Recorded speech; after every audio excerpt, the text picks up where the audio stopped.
Hi, and welcome to this edition of Right Stuff International. I am your host, Parker J. Cole, and today we are talking to Steve Pillinger. He is the author of the book, The Mindruler, which is book one of the Mindrulers Trilogy. He's hailing all the way from South Africa, so I'm very excited to talk to him. With me today is my good friend, Peter Younghusband from Perspective by Peter, an award-winning blog and blogger who also reviews Christian speculative fiction. I'm so glad that both of these gentlemen are here with me today. And without further ado, I'm going to ask them both to say hello. So, Steve and Peter, how are you guys doing today? Very Very well. well.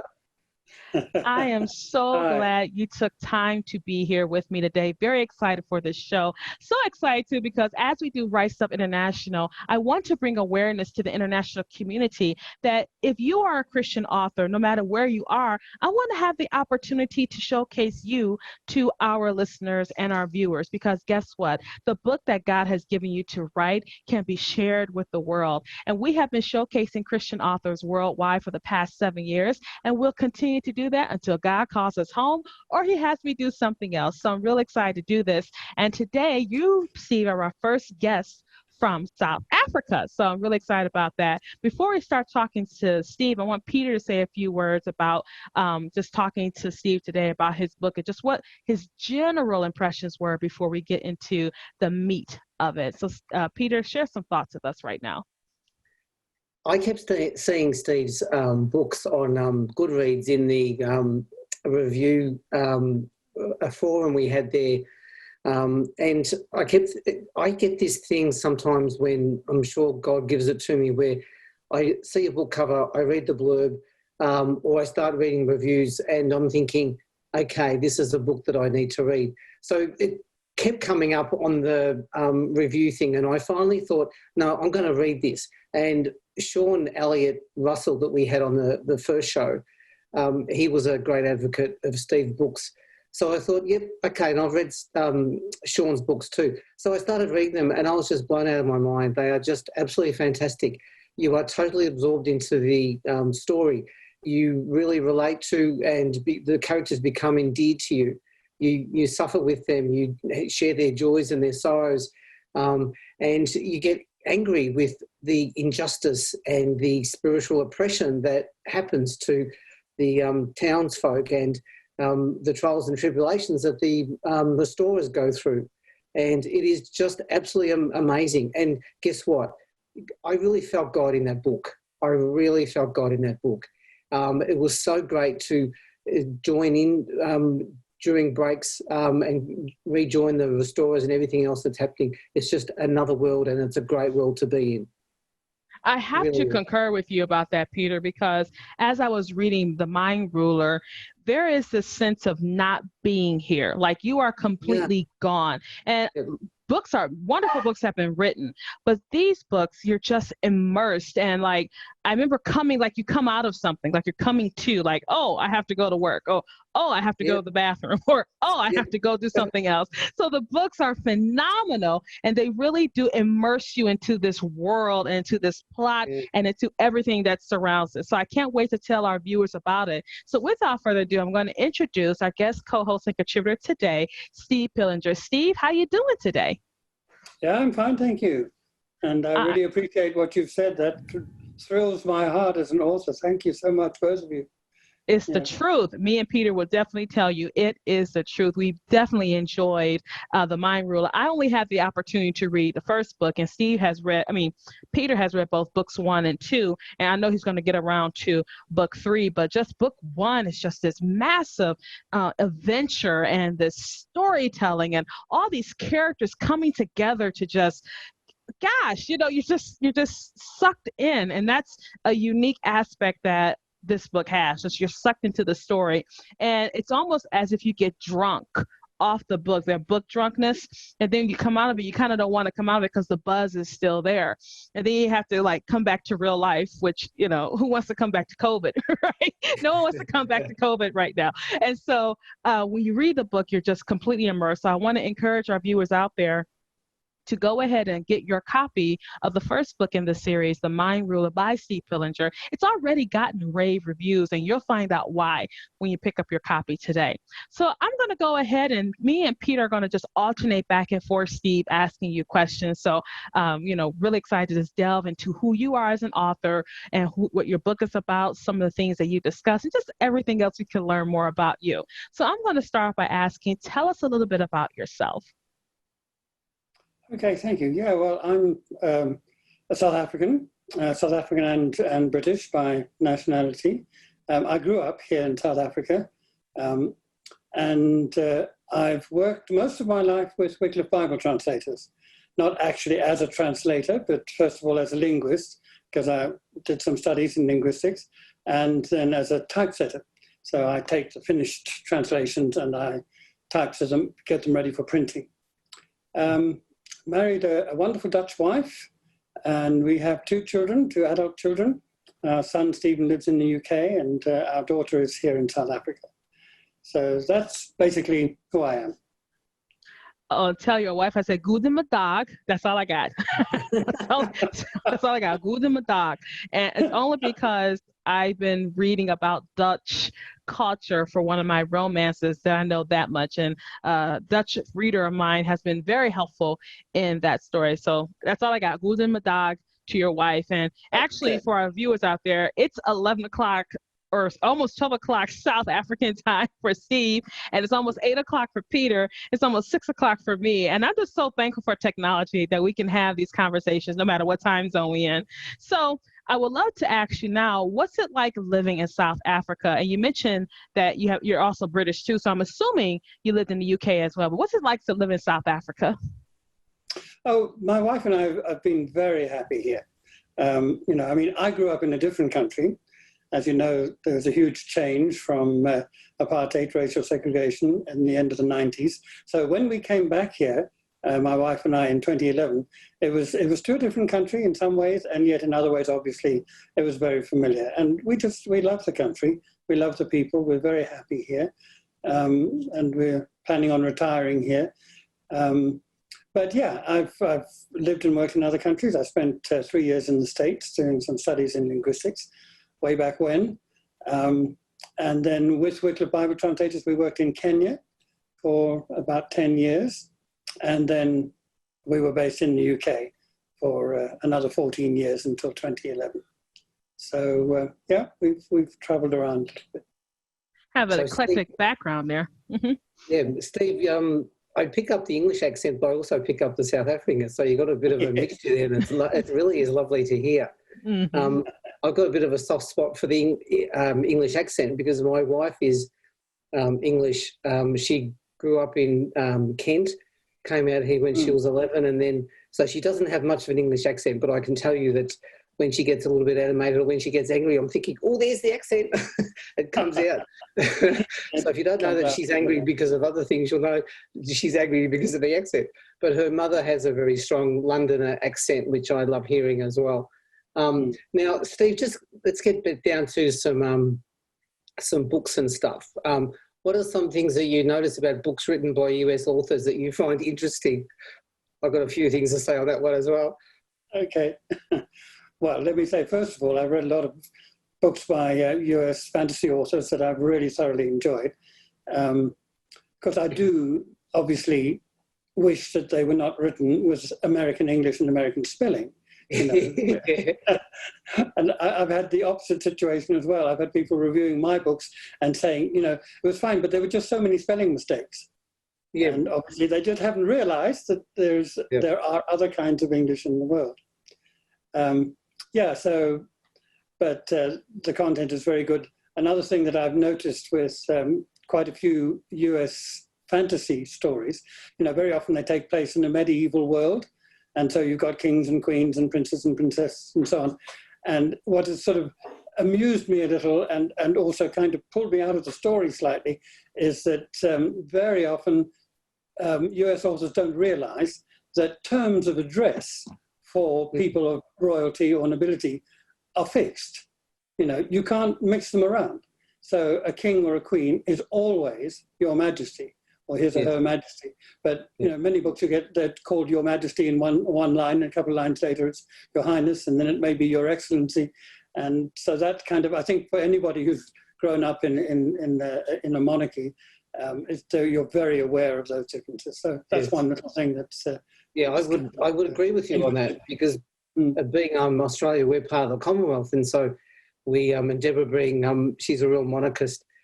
She says very, very similar things, and that is why you put that thread in Goodreads and in on Facebook about that as well, about dressing and depicting royalty. Yeah, I had a lot of responses to that. I was glad that I was able to get the message across to quite a few people through that. Yeah. The problem I have is I use Grammarly when I do my reviews, and I've set it to English Australian. And, of course, when I'm typing or something like that, or I'm using Grammarly for or spell check for other things, it comes up and says that they've spelt the word colour wrong. They've got C-O-L-O-R, and I've set it to Aussie English, and now it's C-O-L-O-U-R. So I keep having to press dismiss, as in to accept it onto the document.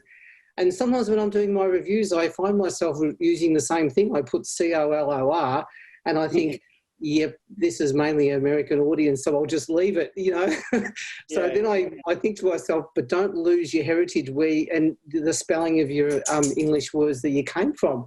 So it's all very interesting, all that. So I definitely understand where you're coming from.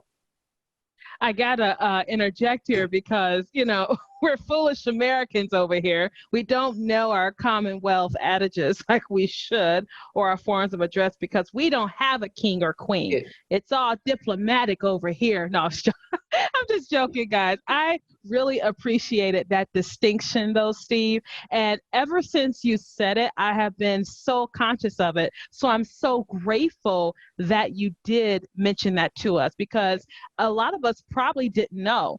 And it has a lot to do with us not being part of a Commonwealth. And even that's something that's so simple could have a huge impact on an author out there. I would envision some authors are going back through their fantasies going, oh man, I did that, And as you said it, and I put it out on Facebook a couple of weeks ago, I had read a romance from back in the 50s that was written during the 20s, and the guy who was the lead character was the governor of the island, and they called him His Excellency, and they called her Her Excellency. Well, I just thought that was just cute. I thought, oh, that's cute.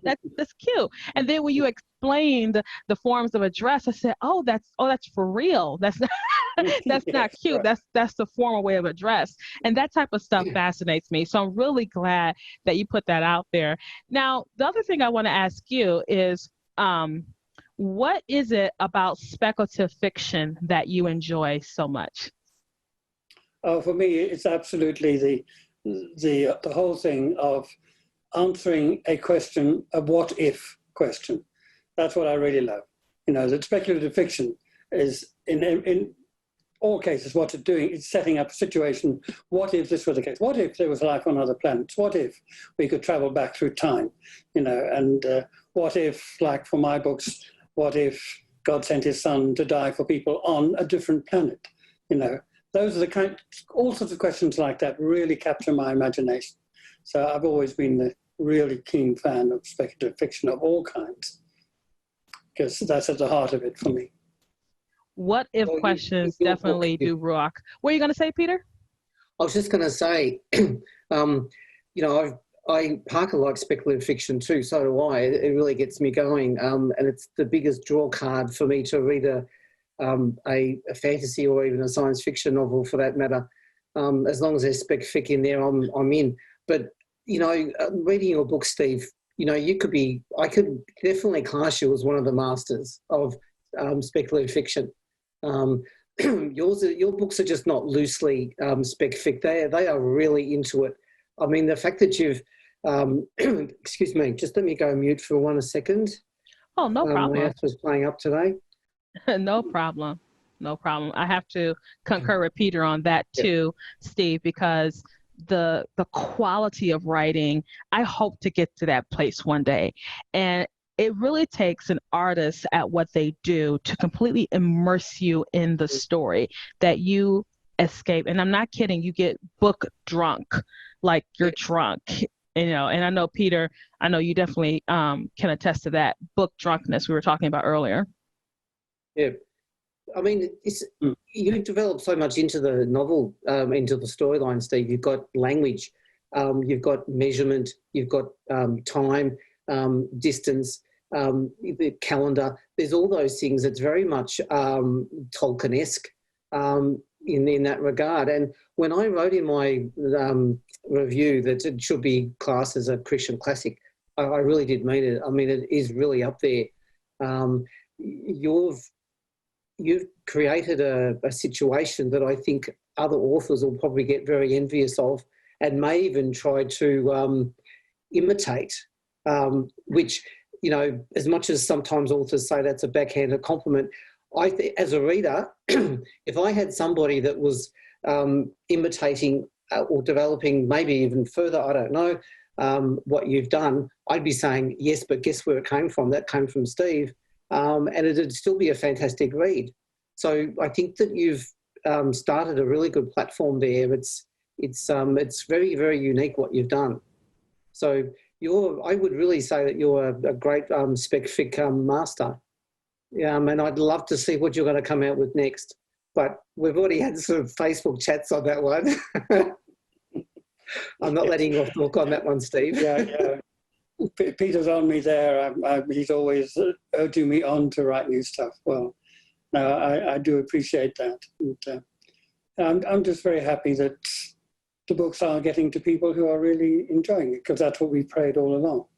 As I say, this may be coming up in another question, but this has been very much a family project. It's not just been me.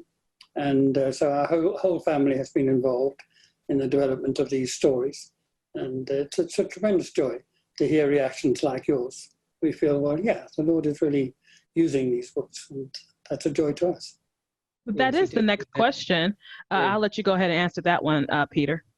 Oh, I was just going to say, on your website, you state the Mindrulers is a series of Christian fantasy science fiction novels, and that it was definitely a game from the family. So that I found was a great thing. It's a great launching pad for, to do a story. And I've read many authors who their novels have come out of them telling their kids stories as they've been driving along in the car. And then some of the author's children's friends have said, "I love this story. Where did your dad get this from?" And then it ended up being, getting a wider view. And then the author decided to make a good novel, and he's had encouragement to do it. So you seem to be very similar to that in that regard. But I did wonder what elements of that we've read in the Mindrulers comes straight from the story and the storytelling that you've had with your kids. I'd love to hear what some of those would be. Sure. Yeah, well, just to sort of give the background, when we moved from Kenya to the UK in around 2000, my wife and my daughter were suffering from chronic fatigue. So we found that we weren't able to do much in the way of having family outings and things like that over weekends. They were young teenagers at that stage. So we started this family game. But that's what we called it, our family game. And it was basically a role-playing game in a Christian context. And so that's how the whole world of Durian, the world of the novel, that's how that came about. And then I would, each member of the family was a character in the story, and I would set them quests, things that they had to do, pose problems for them. What are you going to do about this? You've got some bad guys coming to attack you now. How are you going to defend yourselves? And so on. So, we used to play that every Sunday, and all of us thoroughly enjoyed that. And eventually we got to the point where the story wasn't finished yet, but the kids were now, coming towards the end of high school, and they had too many school commitments, so we had to stop playing the game. But everybody felt we can't just let this die. This is a really great story. So that's actually how I came into turning them into novels, which is very similar to the experiences of other authors, as you've said. But the whole family was involved. So what was coming across from the game into the novels were, first of all, the 4 basic characters, which, I can't deny were originally based on the 4 members of our family. And the whole world, the background, the people, the culture, and so on, the whole idea of mind bending and so on, that all started in the game. And I actually developed a huge, I had a ring binder, which was full of my notes for the game, with a lot of background information. So the things you mentioned, like calendar and units of measure and time and all the rest of it, those were developed there. And that's been a great resource for me as I've been writing the books. I've been able to refer back and say, oh, what was the story behind this again? Oh, yeah. And then I've got some notes on it back there from the days when we played the game. And that's, so that's provided quite a rich background, which has been added to as I've been writing the books. But the foundation of it was there from the game originally. Look, to tell you the truth, when we did the author novel spotlight, and I included some of those examples of time and dates and distance, etc. When I started reading the novels, and then I came across some of those, some of those terms, I'm thinking, oh, that was on the author novel spotlight. So I'd go to that or your website and think, so I can work out the distance from that. Now, that was great because it wasn't just something that you put in the novel and you took for granted that was just a unit of time that didn't have any basis. You've actually got the basis there, and that's what I said before, that it's very Tolkien-esque in that you've got the language developed, you've got all those other measurements. There's another author that I did give you a reference to, David Bergsland, and in his latest trilogy, he's done exactly the same thing. He's got... I've read his first 2 books and the same thing. I really appreciate that. Yeah. So in the family game, did you have the spiritual side of it that you've included in the Mindrulers? Yes, we did. And that's something that was a great blessing to us. My wife and I really saw this as a way to, involve the kids in sort of, if you like, making Christian decisions. Considering, looking at a situation and reacting in a Christian way to it. So it wasn't all, sort of swords and fights and all the rest of it. There were a lot of situations where they had to decide whether to, follow the line of vengeance or to follow the line of forgiveness and things like that. And as part of the game, I worked out the story of the Jesus of that world. Who in the books is called Prince Oren. And I wrote that story to share with the family so that we would have that background of who the Son of God was in that world. And that was very moving. To me, that was absolutely fantastic, because it was as if I was experiencing the Lord's suffering and his death on our behalf in a completely different context, seeing it afresh, as though I'd never heard this before, because we get so used to the whole, all the trimmings and then of what accompanied Jesus' death, the Roman soldiers of the trial before Pilate, the cross, the crucifixion, the resurrection, and so on. That can blind us to the reality behind what it really was. So seeing it in a completely different context was a very moving experience, I think, for all of us. And I think that's why I encourage you to write, whether it's a prequel or a novella or something, about all that background to the world of Durian, because I think it needs to be out there as well, because as you said, even though, I read it and I'm thinking that is really quite powerful and it did move me. I kept thinking to myself, this needs to be out there with the novels. It needs to be published. So here's my little plug again. Here's Steve trying to get that out there, because I believe that God could use that powerfully as well. It's a really great little story that, but in one sense it goes past being a story, doesn't it? Because it really talks about, who Jesus is and what he did for us and why. I particularly like the fact that you took the same elements and put a fresh take on it.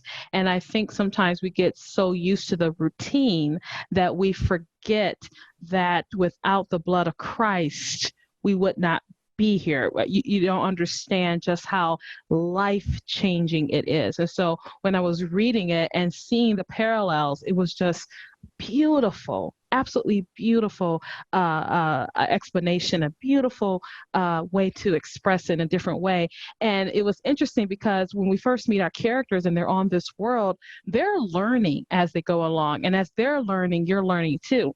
And when they were talking in Durian, I was going, I wonder what they're saying, and just having to go through the learning process and to find out what they're doing, the religions and all this other kind of stuff, and some of the side characters that come along and come in and out. And I like the fact that you don't give us something really half-hearted. There are hard decisions that have to be made in the story, because oftentimes we have to make hard decisions. And it's not always big decisions like, should I go kill somebody or something like that? It's, should I continue to trust in the Lord? And those are hard decisions that we have to make. And I won't give away anything on that, because we definitely want you to pick up your copy of The Mindruler, which is book 1 of the Mindruler trilogy by my guest, Steve Pillinger. So I want to get some more background into your process here. It's obvious to me that you are a plotter, and I think you already know I'm a diehard pantser, plotting and details. They hurt me.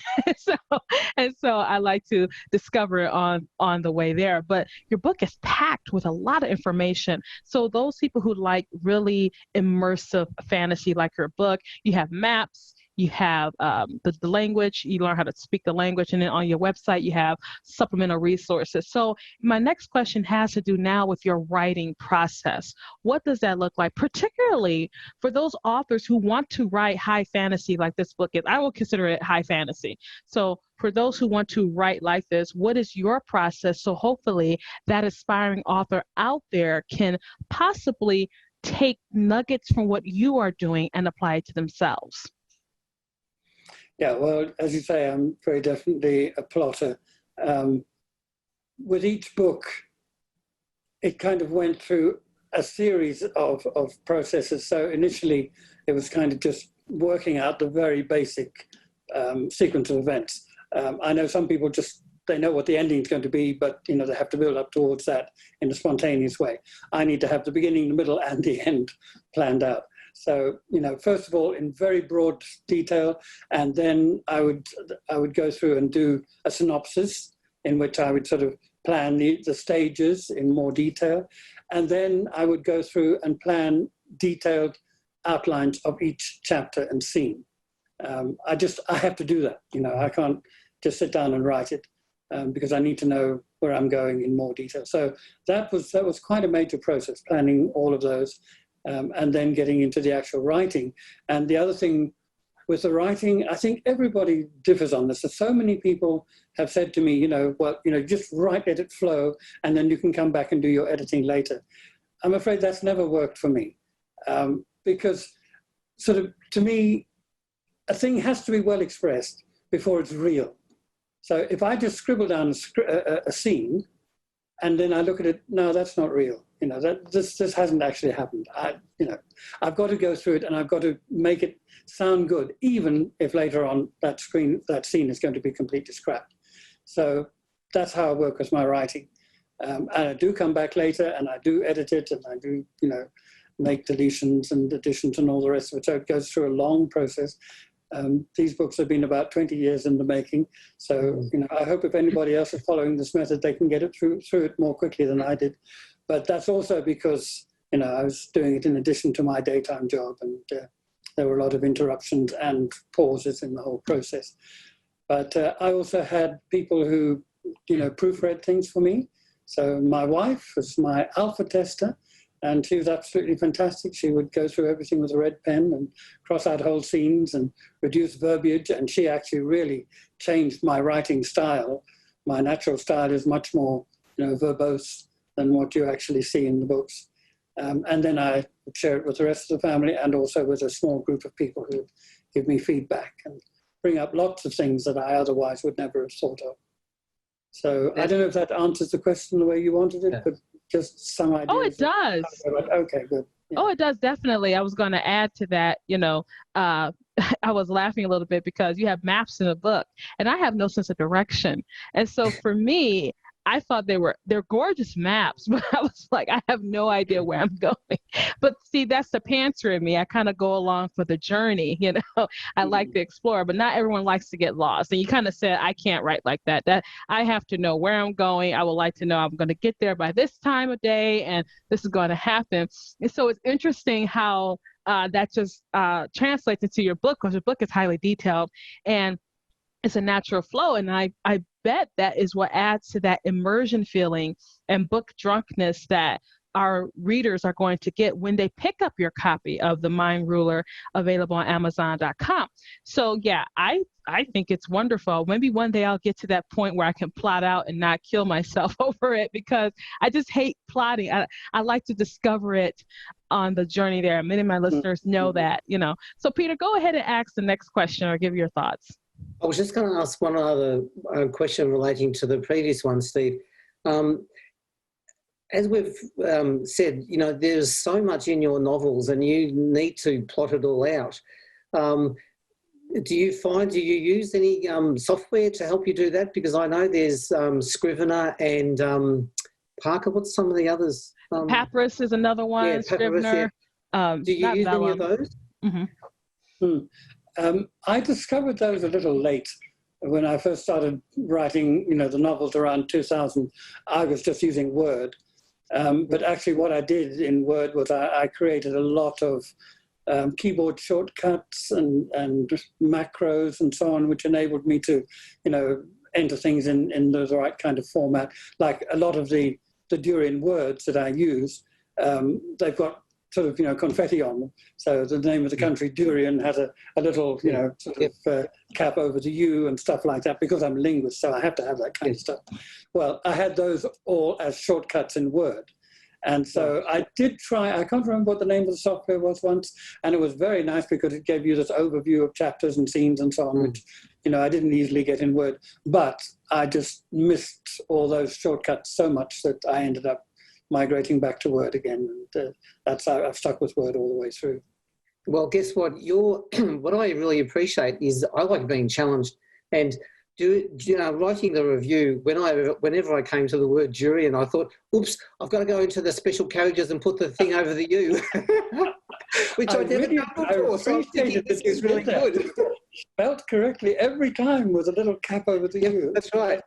Yeah, and I remember when I finished the first review, I was just about to click publish because I'd read it, so I made sure it was okay.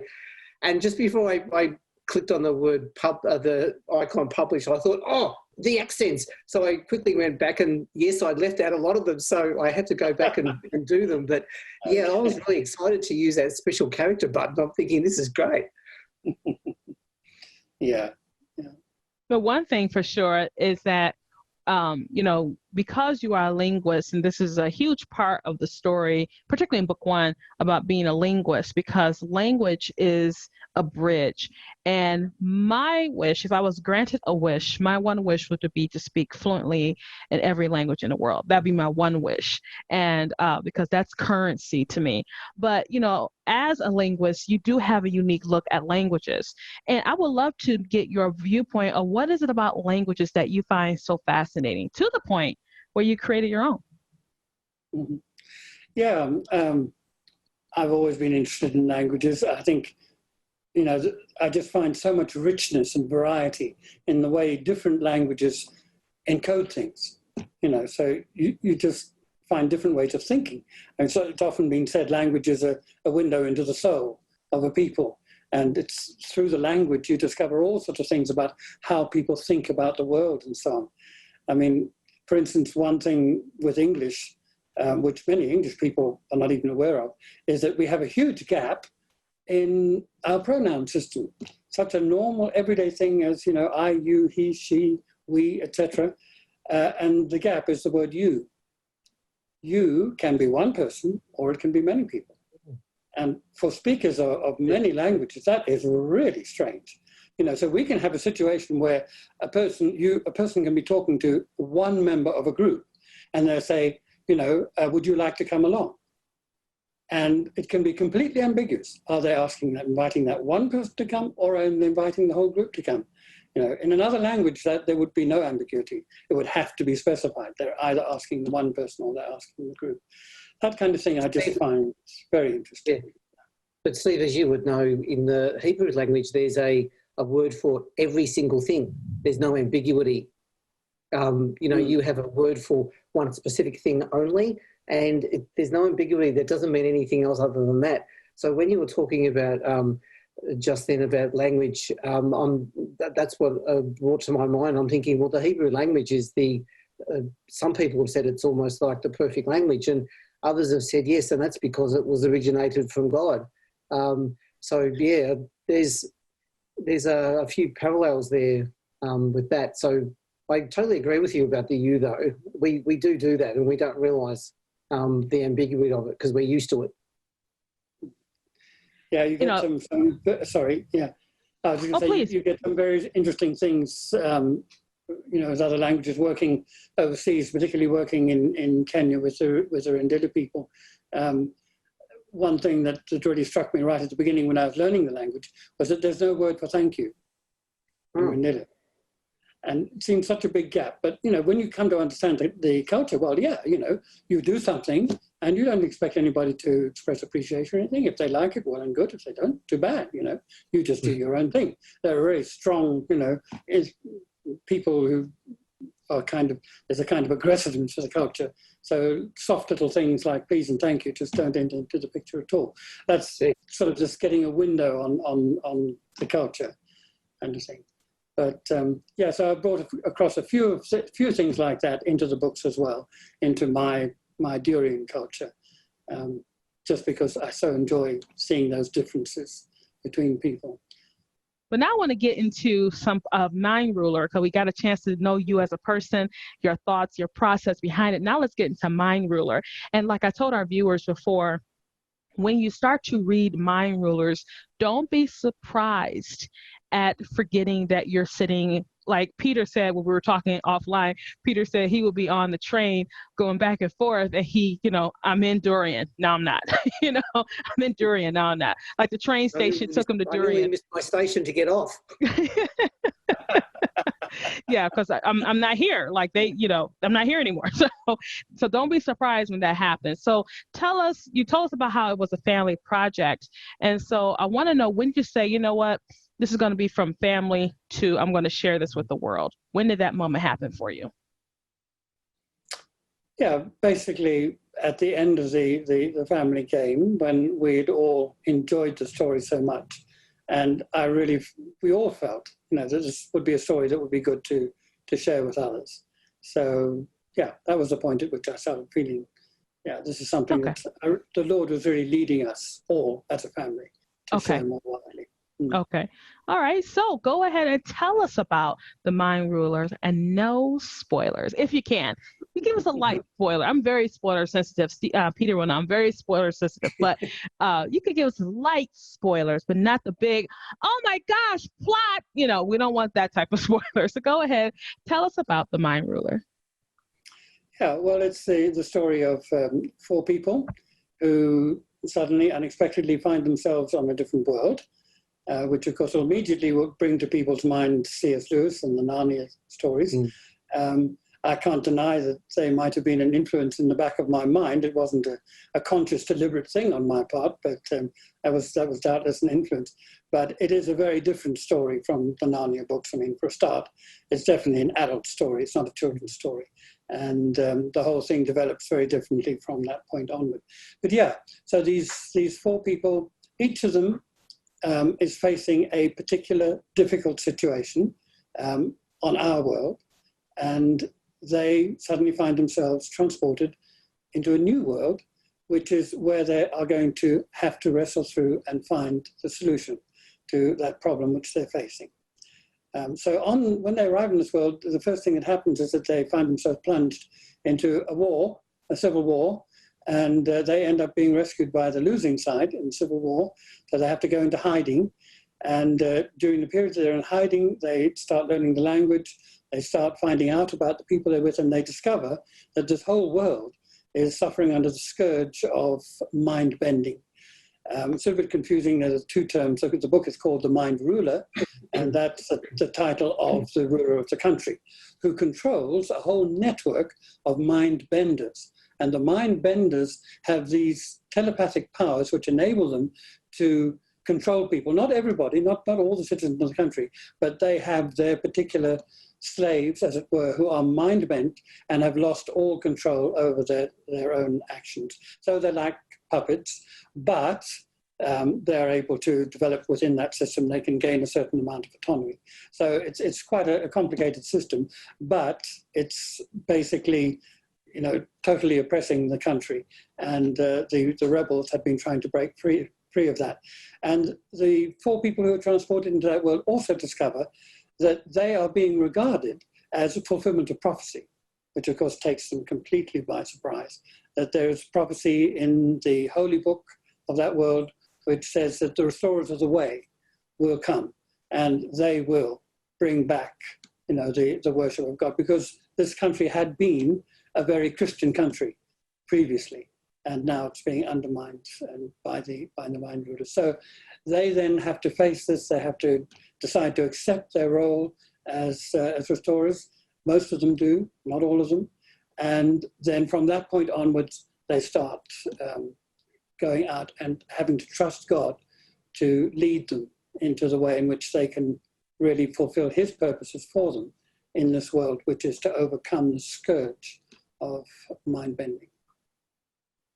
Steve, one of the things that I found really interesting was the whole process of that you've put in book 1, where Shambor actually mind bends Gelmian. And you go into, I think it was Gelmian, you go into a bit of a detail there on how he does that, how there's a part of the brain that he manipulates and, well, you know, locks up, so to speak, so that they have complete control over that person. How did that develop? You know, I mean, you've said telepathic powers, but I suppose it hasn't really been proved that whether telepathic powers is part of the or solely part of the demonic realm or influence. But how did that develop in the story? Yeah, it's an interesting point. Maybe I can tie this in with another thing that I faced in the reactions of my little group of beta testers, as I called them, the proofreaders who would read my drafts. One of them in particular was very concerned about the fact that, as he understood the story, I had a number of Christians who were being possessed by evil powers. And he said, that's not possible. You know, Christians cannot be possessed by the devil. They've been set free by Jesus Christ. So how can you have all these demonic powers imposing their will on Christians and depriving them of all ability, to control their own actions? So, my response to that was to elaborate the idea in the back of my mind more, which was, okay, all of this whole thing of mind bending and mind ruling that is inspired by the evil one, it all happened as part of the cult of Gadesh. Gadesh is the name of Satan in that world. But I wanted to get it across very clearly that the actual process of mind bending is not demon possession. It's in fact made possible by a mind-altering drug, Temain, and it's done through this telekinetic process whereby mind bend, they have learnt this way of altering something in the brain. I mean, this is not based on any science at all. That's why I can't call my book science fiction. But, it's an imaginary thing that, okay, let's just imagine, what if, they had found a way that they could just alter something in the brain, which then cut off the ability for people to control their own actions. They can still think and react and feel. They can hear the mind bender speaking to them and they can respond, but they cannot control their own actions. So I wanted it to be very clear that this is a physical thing, which is sort of made possible by a drug. It's not direct demon possession. That leads me to the next question that in a lot of spiritual warfare novels I've read, whether it's in a fantasy world or a science fiction world, where there's demons and evil spirits and stuff, a lot of those authors, they use the demonic as coming straight from the presence of the demon or the evil spirit. But in this one, you've got them, their powers there, but not them themselves. And the only one that you could really, put up there like that would be Shambor and those above him that are Mindrulers. So I thought that was an interesting take, because I had to get it in my head as I was reading that there's no demons here, there's no evil spirits, there's no spirit possessing a human and then, doing all those powers through that. It's like the telepathic power is there, but you don't get where it's coming from, but you do know it comes from Kadesh, as you've said. Being the representative of Satan in the world of Durian. So I thought that was an interesting take on it, and I was just hoping that some Christians wouldn't miss that, or feel that it's not demonic, because it definitely is. And I agree with you that what the alpha tester said about those people being freed by the blood of Christ, they can't be demon possessed. But if you remember in my review, I sort of felt that it was more oppression than possession. Parker, what did you think of that? One of the things I was thinking of as you were explaining what mind bending was, I actually got the sense that it was a physical thing, because it had those external elements that affected the mental part of his brain. So I didn't see it as possession at all. But I'm glad that, Peter, you brought that up, because I think some Christians like, no, you can't do that. And I'm not knocking that, all that kind of stuff. But we are in a different world here. It's a different set of rules. And it's kind of okay to bend the rules a little bit. What I particularly when Shambor had mind bent the rebel leader, when he did that, there's a definite sense that the rebel leader can't get out of it. He can't get out of it. So you have this sense like he wants to, but he can't. So in essence, he's not possessed at all. It's just that the connection between the body and the mind has been severed. And that is, for me, like some Christians are very cautious about their fiction. Some Christians are extremely cautious about their fiction. So I wanted to assure our Christian readers out there that it's nothing like that, but it is a physical thing. But if you interpret it like that, it's not. I can I can definitely assure you that it's not, because again, some Christians want to make sure they're not, especially going to read to your kids and stuff like that. You want to make sure that that is being properly portrayed. So I got more of a physical thing, because he was still there, like his mind was still there. He didn't he didn't say those things because he wanted to. They were being pulled out his mouth. So we got about 5 minutes left, and I want to get a couple more questions out really fast, if I can. Actually, we kind of discussed some of the spiritual things about Mindrulers. So I got to ask, with all these huge cast of characters that you have, who is your favorite, or do you have favorites? Or who do you love to hate and hate to love? Tell us a little about that. Well, I think, I could give the standard answer that, I love them all in different ways for different reasons. But no, I think maybe my favorite is Denisha. Yeah. Who's the older lady who's been frustrated all her life. She's wanted to be able to share God's love with people who've never heard of it before. And then she finally gets the opportunity in Durian. And she's just a very strong character, but also a very loving character. So she would be the one I would say was my favorite of any of them. I like her character too, because through her character, you let people know it's never too late to do something for the Lord. And I love how you showed her desire. She's always had it.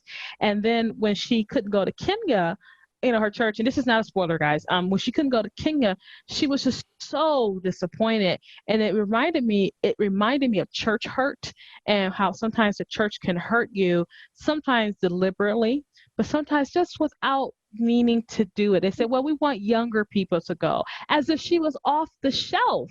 And I have to say this, the youngest author I've had on this show was 9. The oldest who just wrote his first book was 80.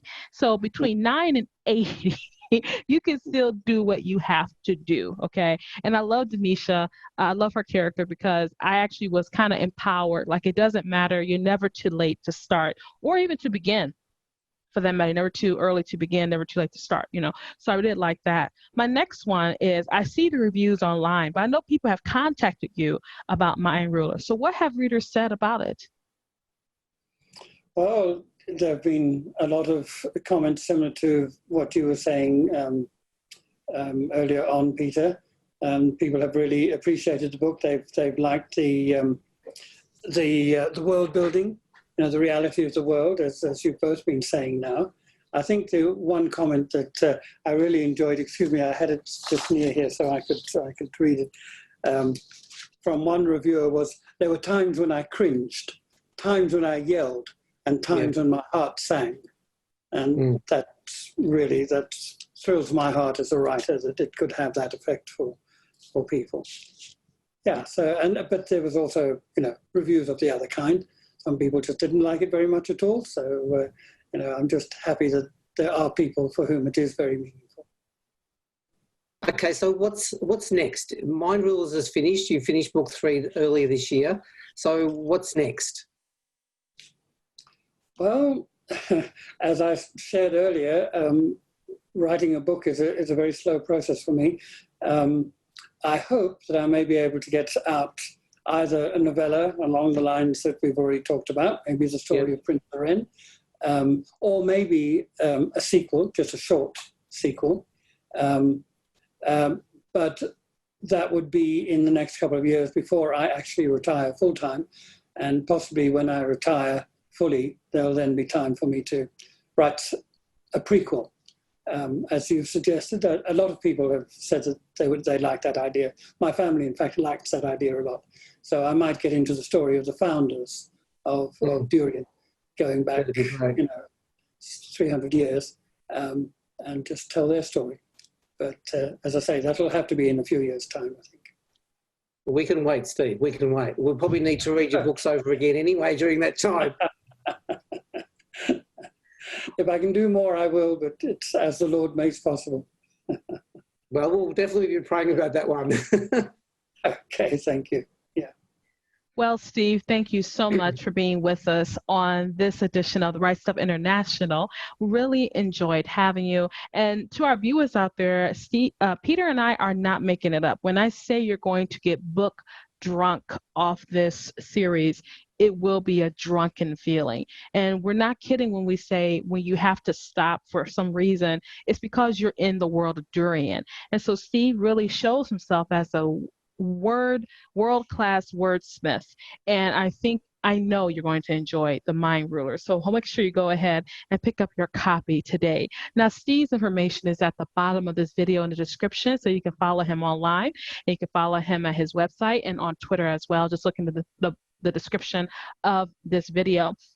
Also, if you want to follow Peter Younghusband, he is from Perspective by Peter. Simply go to that website, perspectivebypeter.com, and you can stay up to date with all his reviews. He is what he would consider something of a Christian speculative fiction guru. So if you want to get some new Christian speculative fiction, go to perspectivebypeter.com. And as always, we just recently started accepting donations for this ministry, Right Stuff. We do showcase international authors and U.S. authors for the last 7 years. So if the Lord is leading you to support this ministry, you can become a Quill member, which is $3 a month. Simply go to patreon.com/rightstuff.